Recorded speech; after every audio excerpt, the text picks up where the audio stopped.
નમસ્કાર દર્શક મિત્રો, આપ જોઈ રહ્યા છો મુંબઈ તરંગ ન્યૂઝ. હું છું એન્કર અર્પિતા પટેલ. હવે જોઈએ અગત્યના સમાચાર. સુરત જિલ્લાના કામરેજમાં રૂપિયા 1.53 કરોડના ખર્ચે નવનિર્મિત કામરેજ એસટી બસ સ્ટેશનનું લોકાર્પણ કરતા શિક્ષણ રાજ્યમંત્રી પ્રફુલ્લ પાનસેરિયા.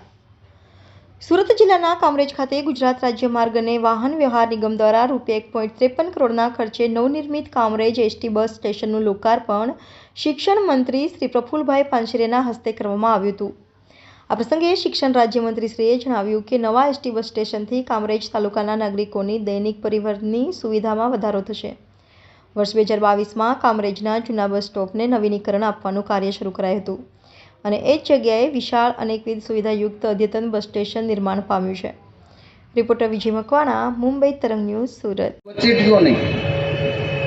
આરટીના કાલે જાહેરાત થઈ, પહેલા ધોરણની અંદર એમને પ્રવેશ આપવાનો છે. 25% સ્ટુડન્ટને વિનામૂલ્યે 1 થી 6 ધોરણ ભણે અને પછી એ બાળક 6 થી 12 ધોરણમાં અમારી school of excellence residential school બનાવી રહ્યા છે, જે પીપીપી મોડલ પર.